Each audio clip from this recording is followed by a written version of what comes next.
If you ask former NFL tight end Chase Coffman to describe his career succinctly and without delay, he'll tell you that it was unplanned and did not go anything like he thought it might. However, this NFL veteran of 8 years and 6 teams will tell you his time in the league helped him pour a solid foundation on which to stand for the rest of his life, both financially and otherwise.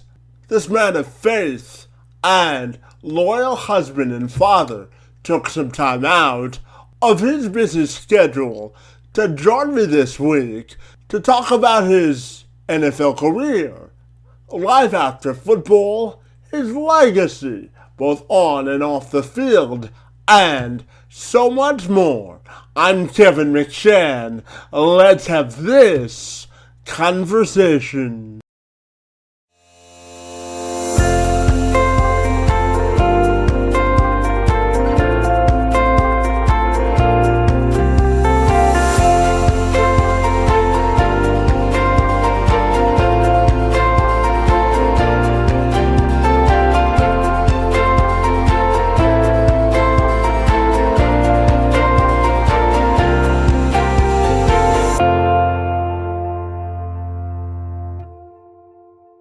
But if you're ready, Chase, I'll welcome you to the program. And I'm excited to chat with you this morning about your NFL career, what keeps you busy with your life after football, and so much more. Great to see you this morning, and thanks so very much for being here, buddy. Yeah, Kevin, I appreciate you again having me on. So, Chase, I'm curious to ask you as we kick off this conversation, if you had to describe your NFL career in one word, what would that be? And tell me, what do you think is your favorite memory about your time playing football? One word. That's a good one. Let me see. I don't know if I've tried to describe my career in one word, but I would say probably something along the lines of unplanned. Didn't go the way that I planned it at all. That's that's why it was a lot of bouncing around, a lot of just keeping after the dream and staying consistent with the things that I was doing to stay in the NFL and continue to get opportunities. And and then what was the second question? I'm sorry. I'm just wondering, what was your favorite memory about playing in the league, buddy? Yeah, I think the favorite memory was probably just a collective memory of like the whole experience, right? I played with six different teams over 8 seasons and got to, make a lot of good friends and see, six of the top businesses in the world operate, and how they do that. And of course, getting to continue a childhood dream. And as you know, the tight end position has really gone through an evolution or transformation in today's NFL. So I'm curious to get your thoughts on how you think the position has evolved and changed, buddy. Yeah, I mean, number one, just the growth of the athlete in, having such a big, and some of the guys that are so quick and fast, and some of them can do it all. Some of them, have a specialty, but really, I really think it is, the coaches putting guys in opportunities to use their strengths, right, and finding those players that fit within their team's scheme. It's been fun to watch, and there's some really great ones out there. And as you mentioned, you played for six teams during 8 seasons in the NFL. So I'm wondering, what was your favorite place to live, and what do you think you'll remember most about the people in the cities that you lived in, buddy? Yeah, so my wife and I really liked Atlanta. We lived just outside of Atlanta in Flowery Branch, Buford, Sewanee area. Um, and we Atlanta was one of our favorite stops, as well as Tennessee.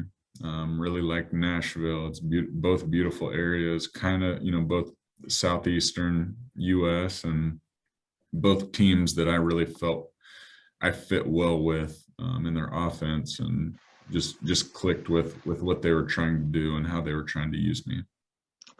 And tell me, Jason, I'm curious to get your thoughts on how you think playing in the league helped you set yourself up for the rest of your life, buddy.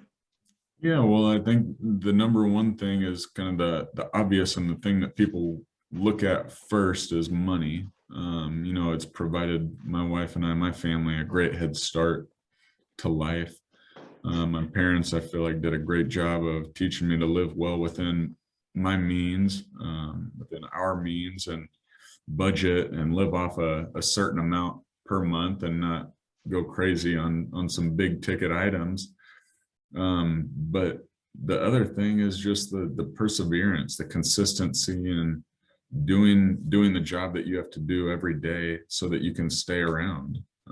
Being, somebody that the coaches can count on, being somebody that, shows up and is trustworthy and doing your job and knowing the plays and, putting in the effort that it takes. And and then just, the opportunities when they come, you're ready for them already. I think a lot of people may talk about luck, but there's a lot of people that also know that luck isn't just luck, right? It's building yourself up by staying ready, and when that opportunity comes, you just take advantage of it.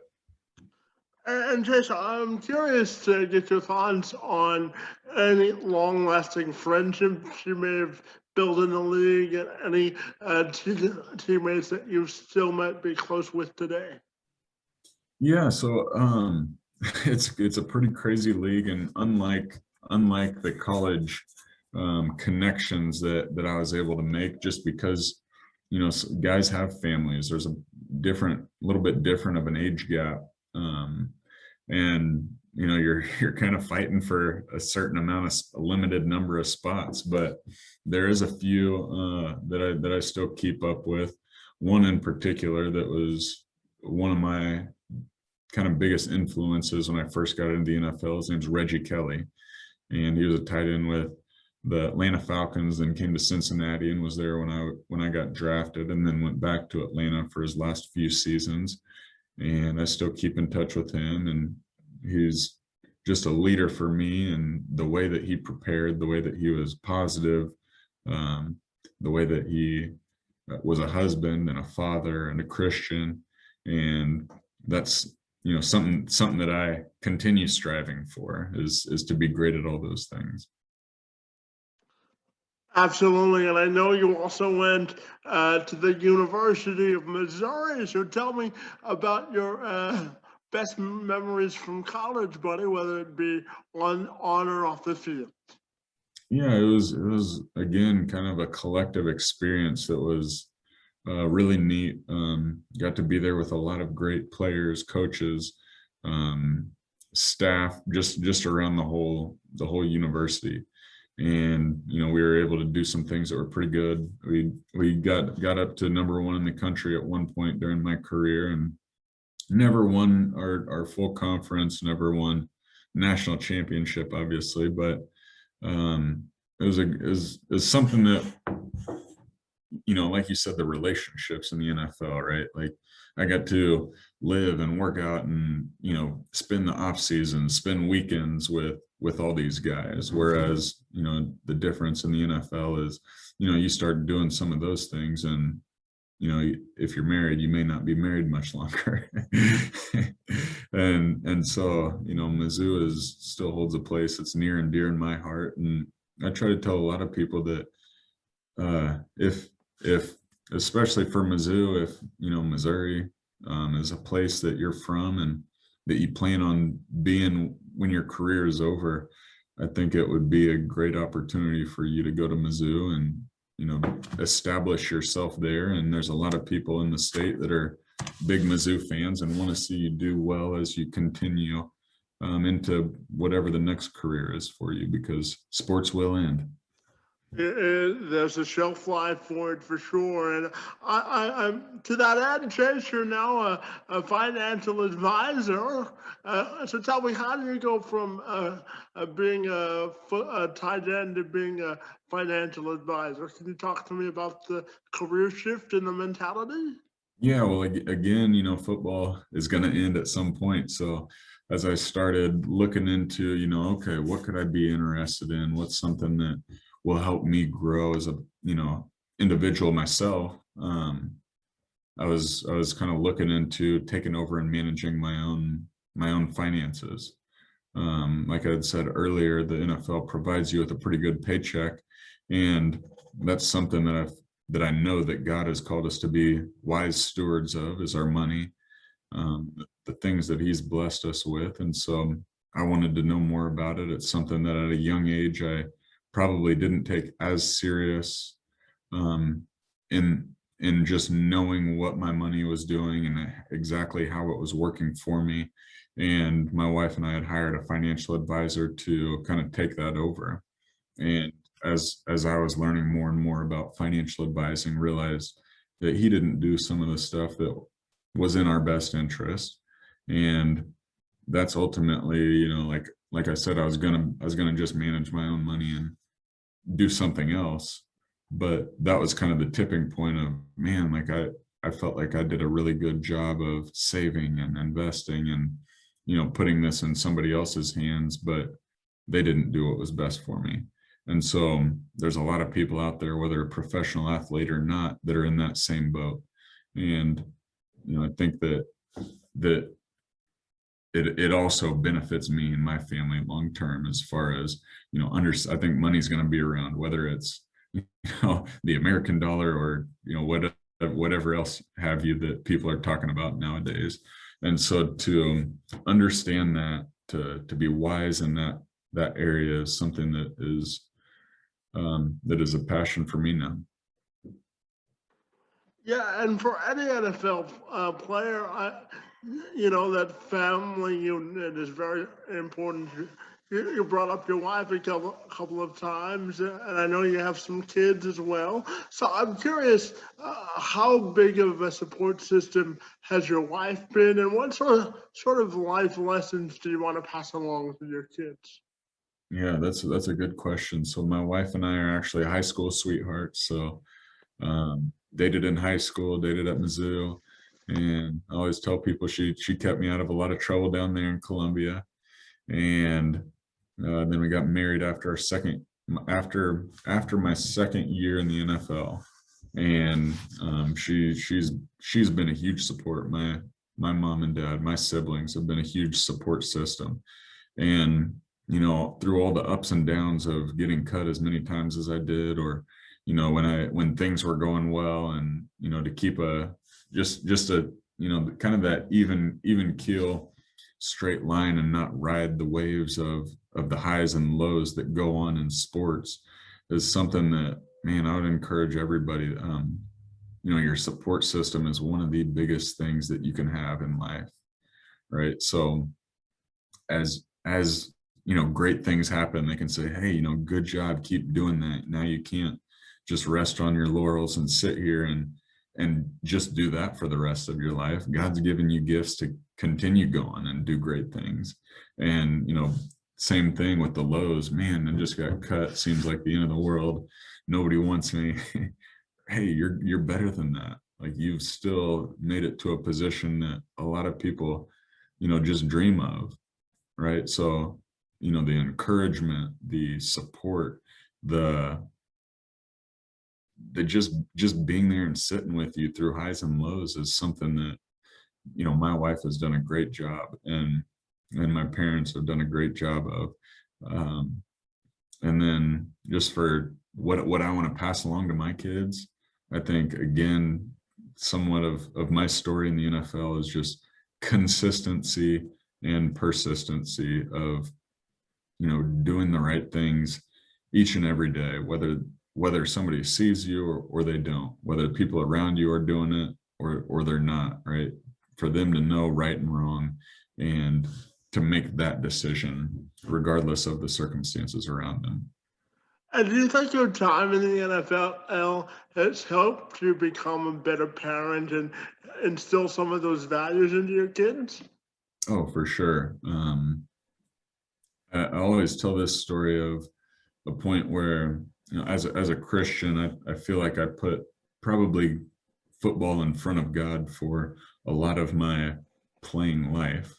And when I was with Atlanta, there was a time where I was on the practice squad, and the guy in front of me gets hurt, and then they brought in the next day two guys that were just trying out and for that spot that didn't have practice squad eligibility.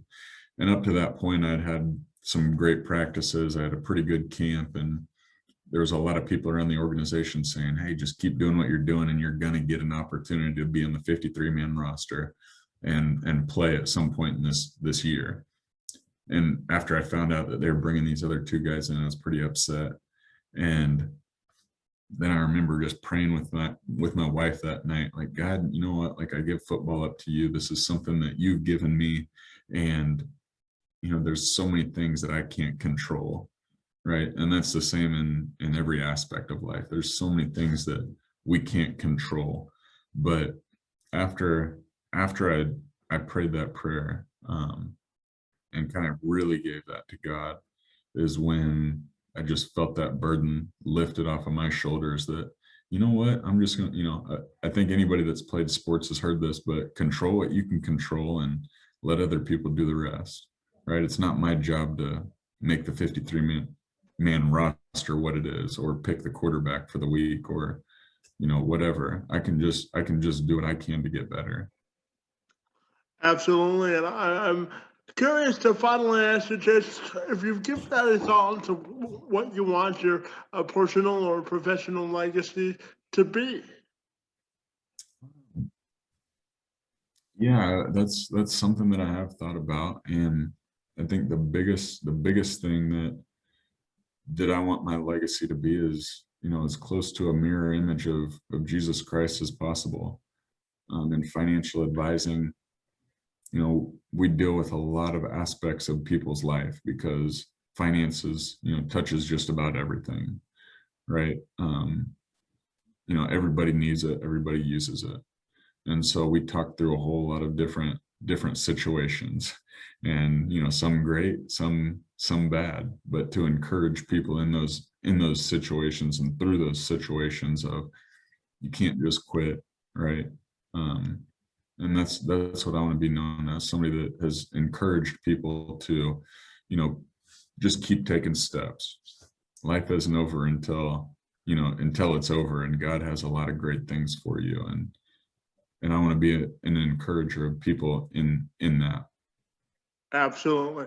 And can you tell me if people want to get connected with you, buddy, what's the best way and what's the best way they can accomplish that? Yeah, so either through LinkedIn, I'm on LinkedIn, and then on Twitter. So uh, Chase_Coffman is my deal, and it's a picture of me and my family on Twitter, and then same thing on LinkedIn. Give me a look up, BMG Advisors in Kansas City, Missouri.